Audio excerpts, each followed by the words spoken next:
how not to suck at wedding photography in this video right now.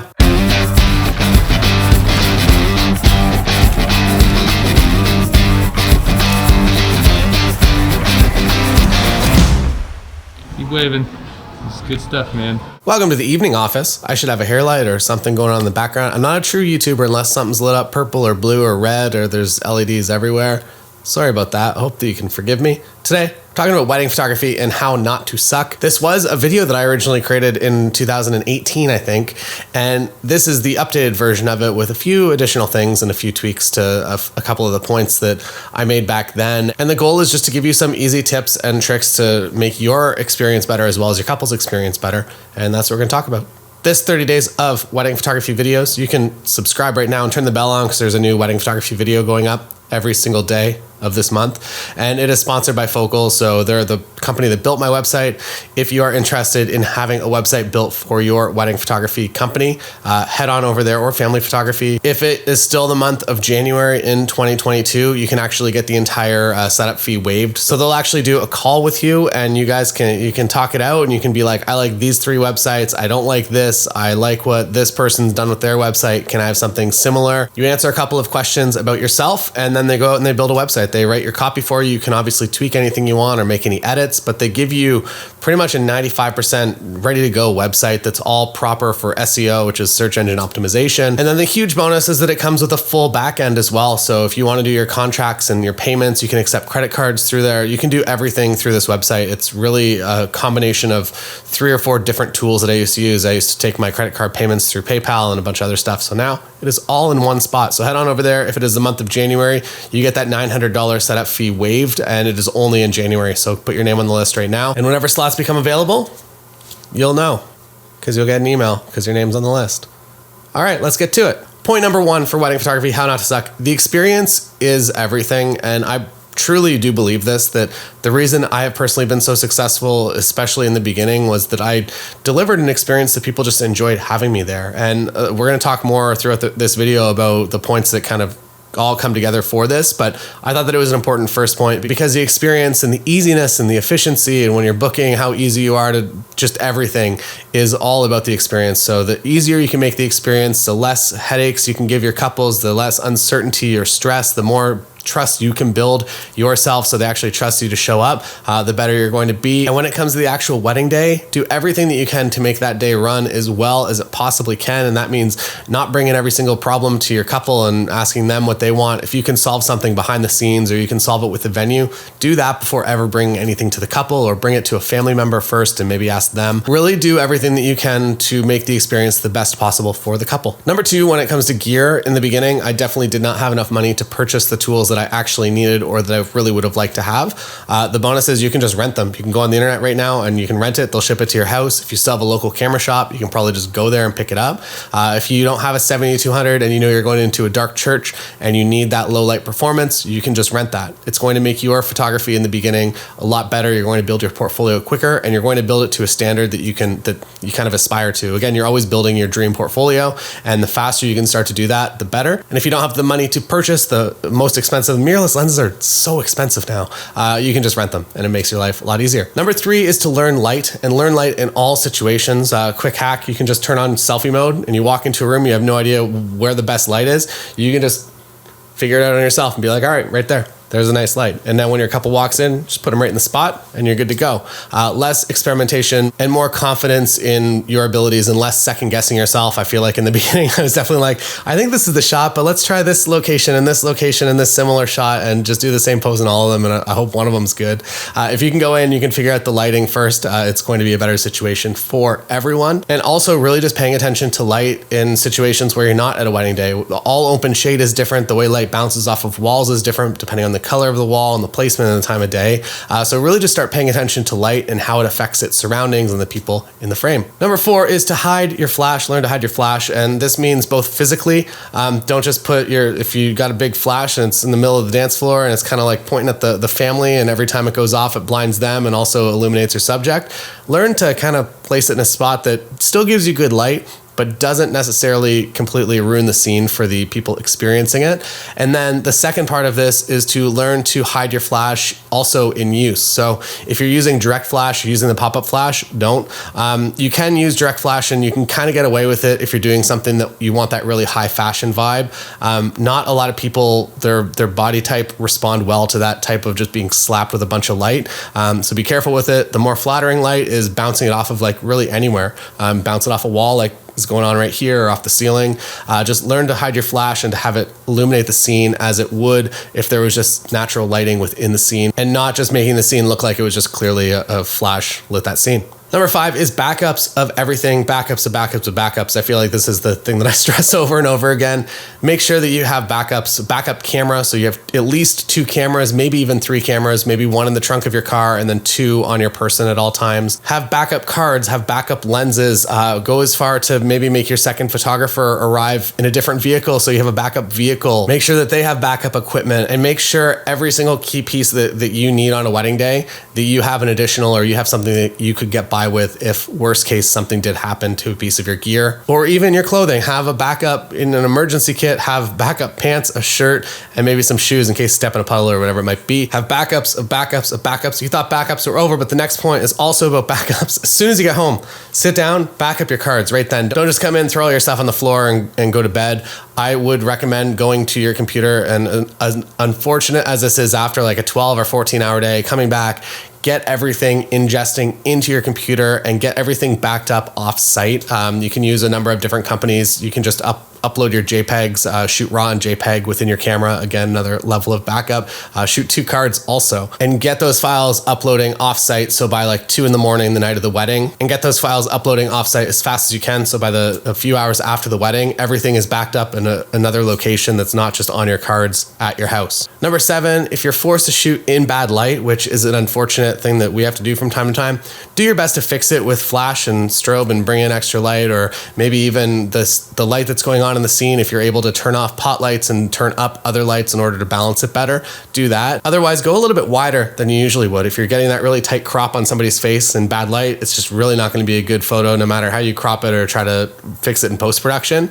But if you go a little bit wider and you make the photo a little more environmental, you are going to save it, and it's going to be something that you can include in the gallery. Number 8 is if that bad light is also mixed light. So say there's a fluorescent light and an incandescent light, and then there's some sunset light coming in through the window, and the podium's just placed in a spot that you can't do anything about that. There is going to be an awkward time of every single wedding day where it's kind of that blue hour a little bit, and there is some light still coming in through the windows, but the incandescent bulbs haven't quite taken over the scene. That is usually the time that I convert images to black and white. So if the light is mixed and it's distracting from the image, go black and white.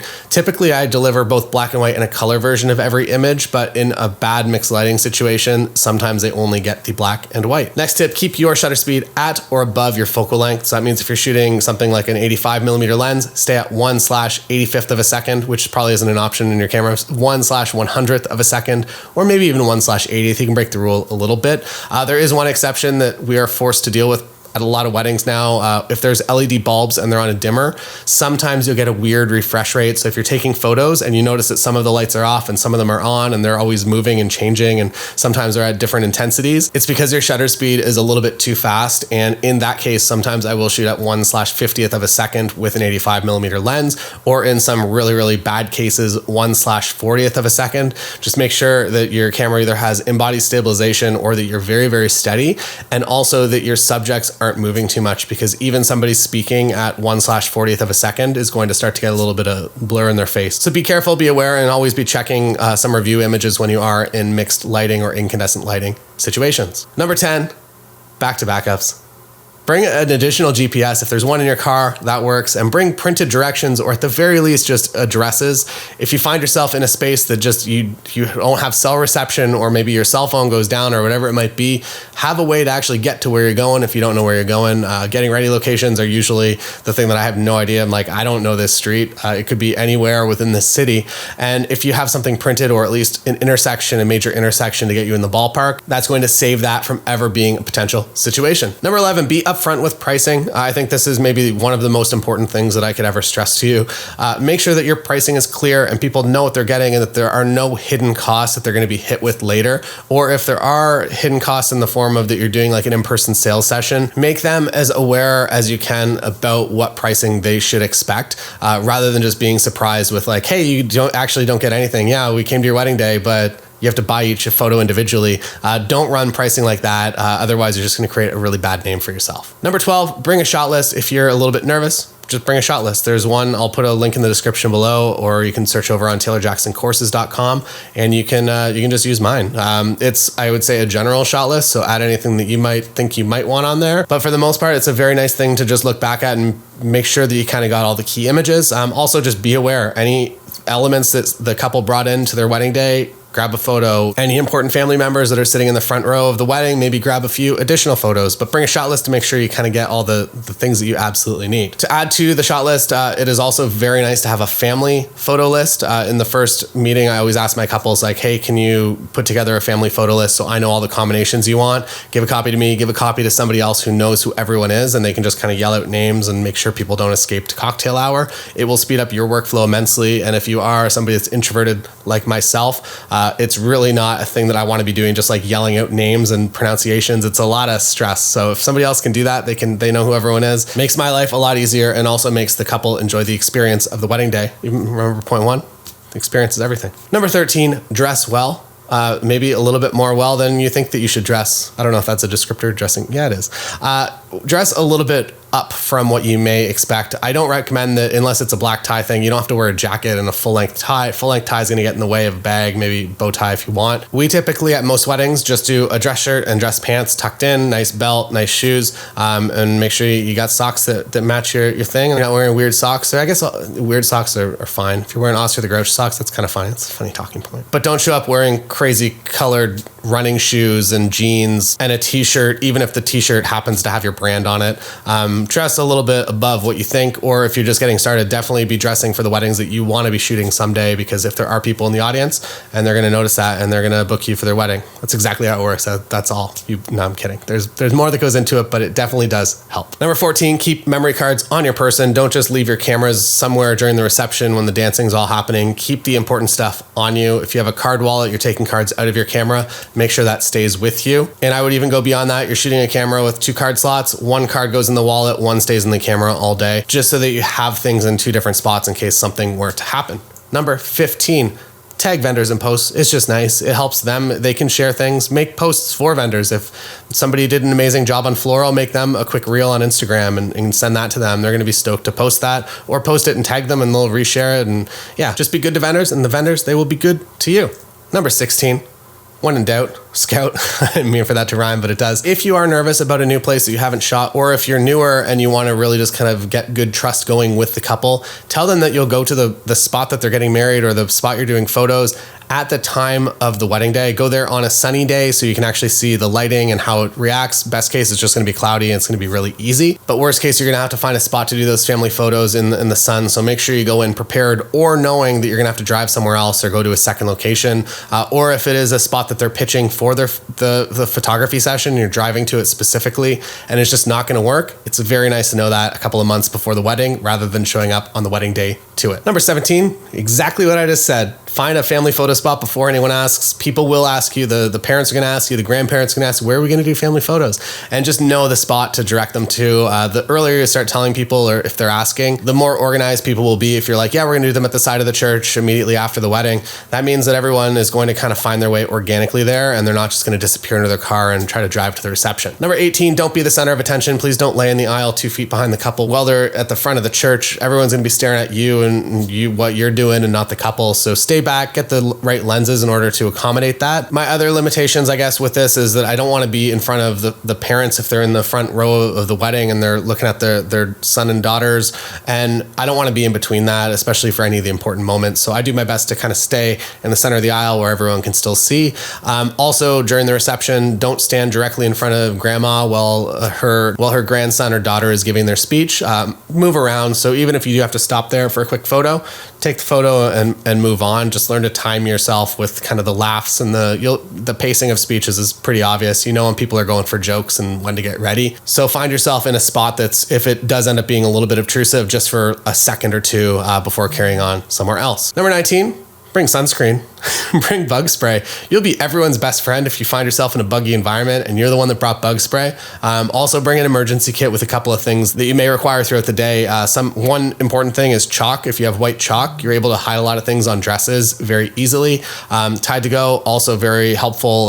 Bobby pins, maybe a crochet hook, maybe some Advil, maybe some Tums. I don't know. Bring whatever you think that you could potentially need on a wedding day, and you will be the hero at some point at some wedding, and no one's ever going to forget that. They're going to be like, you were our favorite photographer because you brought the bobby pin that saved the day. And that sounds like a bit of a joke, but it's kind of actually true. Number 20, make sure you have time at golden hour. In the first consult, I always talk about how I need that 10 to 15 minutes of golden hour time. I usually get the best photos of the entire day from there. I guess the stress of the day has usually subsided and they've had maybe a glass of wine, and then we can go out, just us, and take some photos. I feel like those are the best photos of the day. The couple really just seems to enjoy escaping everything for a couple of minutes. I guess my couples are also usually a little more introverted like I am. So it's a nice break to just go outside, get some fresh air, and take a few photos in the best light of the day. Number 21, don't complain about your meal.